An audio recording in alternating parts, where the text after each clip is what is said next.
These seats aren't yours. Move to coach. Ma'am, these are our tickets. Check them. No delays. Show proof or leave. In the bustling terminal of Dallas-Fort Worth International Airport, the morning sun streamed through towering glass windows, casting long shadows across the polished floors. Among the crowd, two 16-year-old twins, Maya and Lena Harper, boarded Horizon Air Flight 312 to Seattle, their first-class tickets clutched tightly. Dressed in crisp blazers and carrying sleek leather backpacks, the sisters settled into seats 1A and 1B, unaware that this flight would ignite a firestorm that would reshape an entire industry. As the plane filled, flight attendant Susan Carter, a woman with a sharp gaze and 15 years of service, approached the twins. Her lips curled into a skeptical frown. "Excuse me, girls, these seats are for first-class passengers. I'll need to see your tickets." Her tone carried a sting, drawing the eyes of nearby passengers. Maya, engrossed in her novel, looked up calmly and handed over her boarding pass. Lena, sipping apple juice, paused and reached for her phone. The passes clearly showed first class, seats 1A and 1B. Susan snatched the tickets, her eyes narrowing. "These can't be right. There's no way you two paid for these seats." She waved the passes dismissively. "Probably some glitch. Coach is back there." The cabin grew quiet. Passengers shifted uncomfortably, sensing the tension. Maya's voice remained steady. "Ma'am, these are our tickets. You can check the system." Susan scoffed, her voice loud enough for the entire first-class cabin to hear. "I don't need a computer to know something's off. You're holding up our departure." Lena, unfazed, tapped her phone, starting a live stream on Instagram. The viewer count ticked upward. 50, 120, 300. Comments flooded in. "What's going on? This is messed up." Susan snapped. "No filming on my flight." But Lena kept recording, her calm demeanor a stark contrast to the flight attendant's rising agitation. Susan pressed the call button. "Gate supervisor to first class, now." Within minutes, Margaret Hayes, a seasoned supervisor with a no-nonsense attitude, arrived. Without glancing at the boarding passes, she sided with Susan. "Girls, move to your assigned seats. We're delaying the flight because of you." At 8:45 a.m., Airport Security Officer Daniel Brooks appeared at the cabin door, his expression impatient. "What's the issue?" Susan pointed at the twins. "They're in seats they didn't pay for." Daniel didn't ask for proof. "Ladies, let's make this easy. Move, or you're off the plane." Maya reached for her bag to show more documentation, but it slipped, spilling a platinum Visa card and business cards labeled Harper Aviation Technologies onto the tray table. Neither Susan nor Margaret noticed, too focused on their assumptions. Lena's live stream surged to 1,200 viewers, with comments like, "This is racism, plain and simple. Someone help these girls." At 8:50 a.m., Captain Laura Mitchell announced, "Folks, we're delayed due to a minor issue. Should be resolved soon." Maya's phone buzzed repeatedly. The caller ID read Dad. She declined the call twice, but when it rang a third time, she looked at Daniel. "May I answer? It might clear this up." He shrugged. "Make it quick." The cabin fell silent as Maya accepted the call. A deep, authoritative voice echoed through the speaker. "Maya, Lena, are you okay? This is Dr.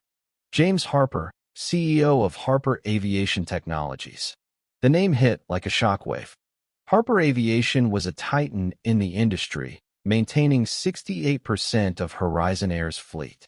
Susan's confident smirk faltered. Margaret's face paled. "Dr. Harper's voice was calm but commanding. "I understand there's confusion about my daughter's tickets. They're in first-class seats 1A and 1B, booked 3 weeks ago for $3,800 on our corporate account.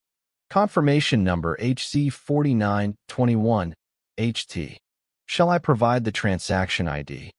Lena's live stream exploded to 5,000 viewers. Comments poured in. "That's the CEO's daughters. Horizon is done for." Industry insiders chimed in. Harper Aviation could ground every Horizon plane tomorrow. This is catastrophic. Dr. Harper continued, his words precise and devastating. Margaret, I presume you're the supervisor.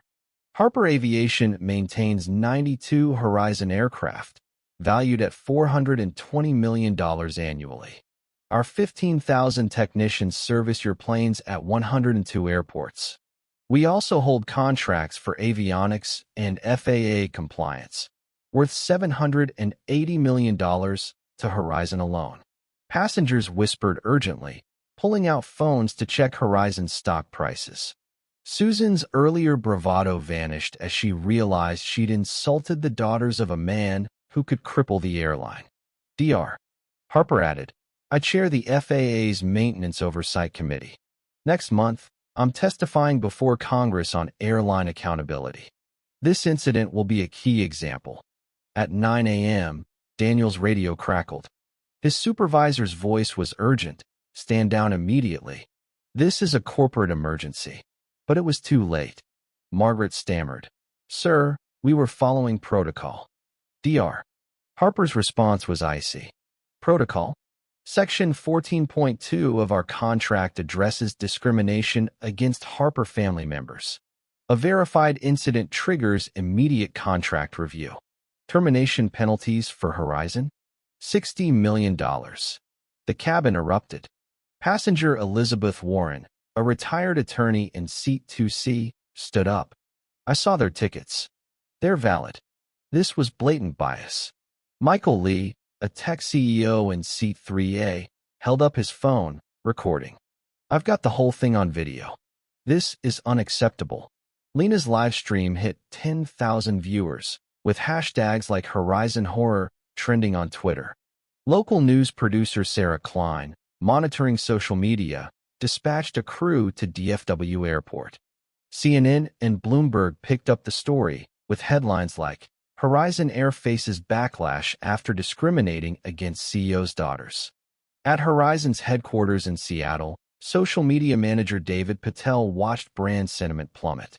He alerted CEO Linda Grayson, who pulled out of a board meeting to watch Lena's stream, now at 15,000 viewers. At 9:15 a.m., Dr.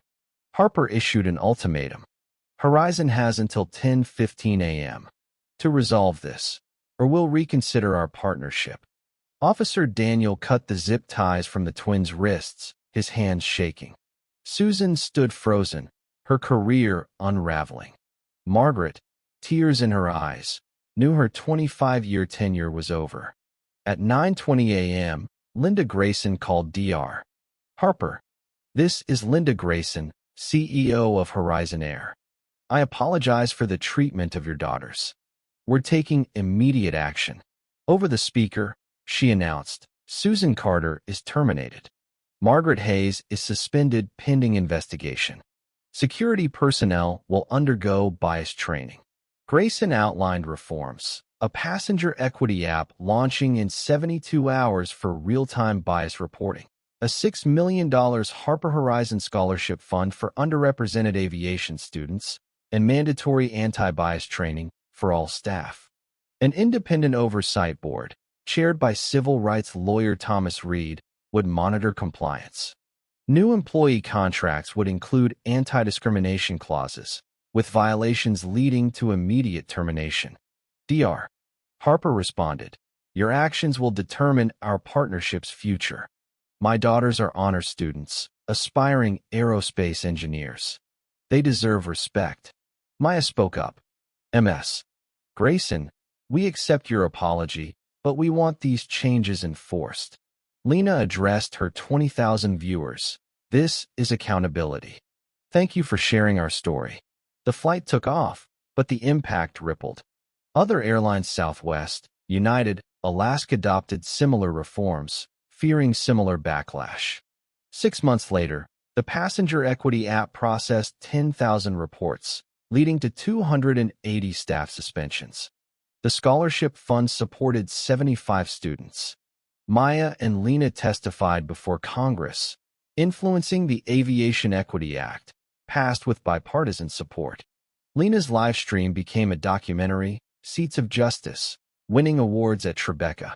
Maya founded the Youth Aviation Alliance, training 1,500 teens in civil rights advocacy. Dr. Harper's company expanded anti-bias consulting, protecting millions of passengers. Horizon lost $780 million, but gained $1.8 billion in industry-wide equity investments. The twin story proved that calm resistance, backed by evidence and allies, could transform systems.